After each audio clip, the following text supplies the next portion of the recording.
D'après les informations du Parisien ce mardi 26 mars, il y a du nouveau dans l'affaire de la disparition de Lina. 3 personnes viennent d'être placées en garde à vue pour des problèmes liés à leur emploi du temps et leurs déclarations.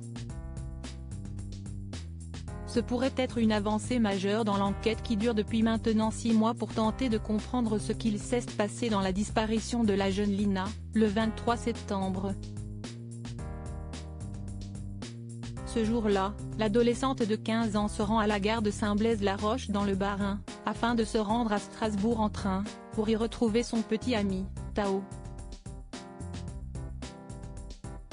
Depuis ce jour, celle qui était en CAPD à la personne n'a plus donné de nouvelles. Des recherches ont été menées mais aucune piste sérieuse n'a permis de retrouver sa trace. Pourtant, les enquêteurs multiplient les pistes et dernièrement, le portrait robot d'un homme activement recherché dans la disparition de Lina est sorti dans la presse.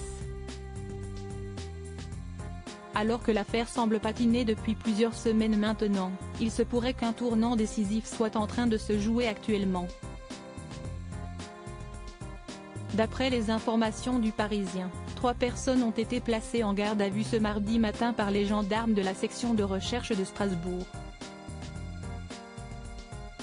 Une avancée significative même si pour l'heure, il est encore trop tôt pour savoir si l'une de ces personnes est impliquée dans la disparition de la jeune fille de 15 ans.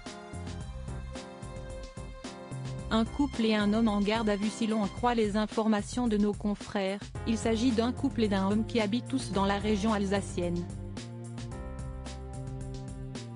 Entendus sous le régime coercitif de la garde à vue, ces 3 personnes vont devoir clarifier plusieurs éléments les concernant dans cette affaire.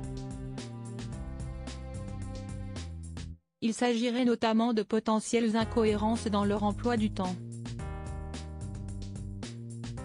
D'après le Parisien, certains auraient déclaré, lors de leur première audition, avoir vu Lina le jour de sa disparition, alors que les investigations ont révélé que c'était impossible. Tandis que le couple a été convoqué par la gendarmerie, le 3e suspect a lui été interpellé à son domicile. Pour l'heure, rien n'indique que ces gardes à vue aboutiront à des présentations devant les magistrats instructeurs et l'affaire semble encore loin d'être résolue.